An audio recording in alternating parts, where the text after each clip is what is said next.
To give you an idea, man, I mean, it's been a year, you know, since you were making your UFC debut, and now you're fighting Anderson Silva. What has this ride been like for you to get here? I think it's going to be 5 fights in 1 year, because 221 was February 9th in America as well, February 10th here. So it's going to be a year in 1 day, but fuck it, I'm rounding it up. It's a year, 5 fights in 1 year. I don't know who else. Maybe Cowboy might be the only guy. So February 10th to February 10th, 5 fights, and I get to fight the GOAT. For me, this is like the best fight. This is the fight that I've been looking for. I didn't even know I want, because I get to fight the guy that brought me into the game, and I get to take him out of the game. It's interesting, you know, it's funny that you threw it out there because everybody's saying you're fighting the GOAT. I did want to ask you, I mean, is Anderson Silva the GOAT to you? I mean, he's certainly great. He's in the argument, but is he the #1 for you? #1 right now, no, obviously not. But history-wise, for what he's done at the time he did it, it's like what people say about LeBron and Michael Jordan. They did the argument, oh, LeBron's the GOAT, Michael's the GOAT. But those who are living now and seeing LeBron play now, it's because they're in the midst of it. You know, they're in the midst of the LeBron era, but they weren't in the midst of the Michael era. They'll see the stats, they'll see the highlights, they'll see all the shit, you know, all the whatever, the accolades, but they weren't in the midst of the Michael era. They weren't in the 90s growing up at that time, watching Michael do what he did and feeling the vibe, seeing how crazy it was. So yeah, people who say maybe, I don't know, whoever's the GOAT now, they're probably new fans, and they weren't really in the midst of what was happening when Anderson was the GOAT, when Anderson was just running through everyone, and it was like, come on, who's gonna beat this guy? You know, and him doing all the crazy shit he was doing. So for me, personally, I'll say Anderson's the best. Yeah. You said he brought you into the sport. I mean, it's funny because I know you have respect for him, right? But I know you also get tired of the comparisons. But yeah, I mean, so how do you handle that, right? I mean, there's no way you can't look at him and say we do look a little bit of alike with our styles, right? Yeah, I took a lot of stuff from him, like a lot of dude. When I used to when I first started fighting, my crouch. When I used to just the crouch by itself. That was me trying to imitate him, you know. But now I've got my own crouch. You know, mine looks like a flying eagle, and I've got my wingspan displayed, and I'm just holding the fence, just holding on, just ready to attack. And I saw something interesting recently. I saw this kid, Mind Smash put a video on this guy who he was mimicking McGregor, like move for move to the entrance and everything. And people were giving the guy shit, like, oh, get your own style, this and that. I'm like, shut the fuck up. You know, like, for me, when I used to fight, I used to do the shimmy, the shoulder shimmy, because Roy Jones. I did the Ali shuffle because of Ali.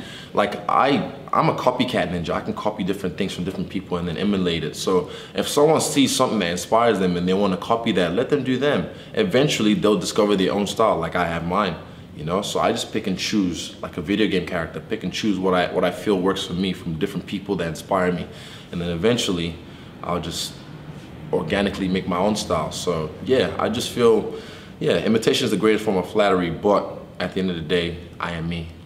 Can you go back to a year ago and think about honestly what your emotions were like and what your feeling was like? I mean, you have confidence. There's no doubt about it. You believe in yourself and you have a track record, so you have a right to believe that. But in your heart at that moment, did you really think all this that's happening, this rise to superstardom, this bout with the GOAT 1 year later, I mean, did you really think this was possible? Maybe a year later, but the Anderson one, I thought he'd be retired by this time still.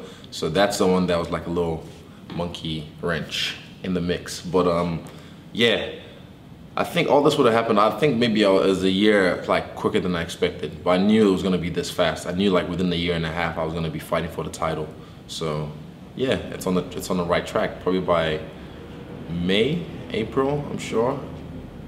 I'll leave it at that. I dig. All right, let's talk about the fight itself. I mean, he kind of made a little bit of waves by bringing in Alex Pereira to train with. That's just troll moves, man. I was gonna ask, what did you think about that? Okay, look at it logically. How in the fuck is Alex Pereira gonna help him train for my style? Because, okay, he knocked me out in the second fight. He beat me once before. But people forget, before, like, the second round, I had him on wobbly legs. I had him on skates. I was about to take him out, but I didn't stay true to my style. You know, I listened to other people's opinions slowly sip into me after the Glory fight. Fuck Glory. After the Glory fight, by the way. And then it just sipped into me and it was just like, man, I need to take this guy out. So I just threw right hands. I remember I just threw right hands at him. And then I didn't stay true to my style. Just chill, relax. Look at Brunson. I keep saying I don't throw in hope, I aim and fire. That night, I was throwing in hoping. Right hands only. Not even like mixing them, just literally right hands only. post, right hand. And I was hoping one of them would knock him out rather than just chill back, aim and fire. So yeah, if we fought now, it'd be a different story. And Alex is just trying to get some clout just off me because I'm doing way better than him. You know, so I don't even know if he's champion of fucking whatever anymore. I have no idea. I don't watch any of his fights, but I guarantee you, every single one of my fights he'll watch and he'll like try and get some shine off it. You know what I mean? That was nice with the sun right there. Yeah. What about you? What about your preparation? I mean, did you do anything special for this? I mean, it seems like this is a moment that you've been building your lifetime towards, so did you have to do anything different? I don't say a lifetime, but like, yeah, I've been working for this for a minute, but yeah, just same energy, keep evolving. Even we worked our wrestling for this camp. We drilled, you know, a lot of our wrestling for this camp, and people would, why would you do that? He's not gonna take you down. This is MMA, are you sure? Have you seen his fights with Nate Marquardt? You know, have you seen his fights with Stephen Bonner? So yeah, I have to make sure everything's sharp, everything's on point. So I just keep evolving. I don't really, the camp doesn't really change much. We keep evolving. We're just trying to get better as fighters. We're not really trying to, and then amongst all that, we pick the certain shots that we know are gonna work for him. And then we drill those and we get those sharp, but we evolve on everything off my back. Man, I got some shit. Don't be surprised if I submit him. Let's just say that. Don't be surprised if I catch him slipping. Yeah. Were you impressed with the wrestling display that was on the countdown show? I think we were all impressed by what we saw. Oh yeah. We're glad they threw that in there. Let people see what you're about. Yeah, I mean, that was nothing. That was just me playing. That was fun and games. We were playing a game, and did I win that day? No, I didn't win that day, but we were just playing a game. It's whatever. So. Yeah, I mean, I'm snatching people. Let's just say that I'm feeling really calm. I'm learning my body now. I'm learning what I can do with my limbs in grappling.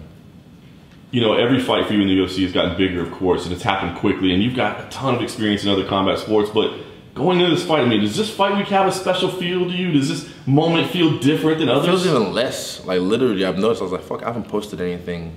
Like New York, I remember I was posting a lot. My stories, I was posting a lot. But this week, I'm just like.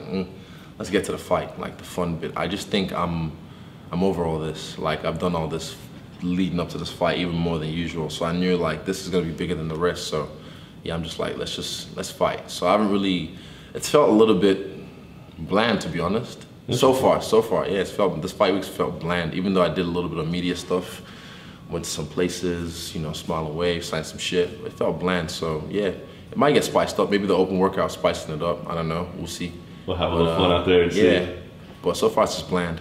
You know, your style that you've created is so naturally entertaining. I mean, it's fun to watch. So I wonder, when you go into big stages like this and big moments, like when you go into a fight, do you think about the desire to be entertaining, like to make sure the crowd is pleased, or does it just unfold that way? I don't give a fuck. Like honestly, for me, I think that's just me, who I am. My style is just entertaining. I've never been in a boring fight in my life, and I don't try to be in an exciting fight. I don't try and look for the fight of the night checks. I can get those without even like getting hurt. I'm pretty sure I can. If it depends on the guy. If the guy's really tough and he can take a beating, and he can withstand a beating, then yeah, I think that could be fight of the night. But I don't look for like back and forth. You hit me, I hit you, fight of the night type shit. I just feel like I'm interested in the way I fight. I'm exciting, just the way I move, just the way I approach the game. So I'm looking forward to that bit where literally he says, Herb Dean says, "You ready? You ready?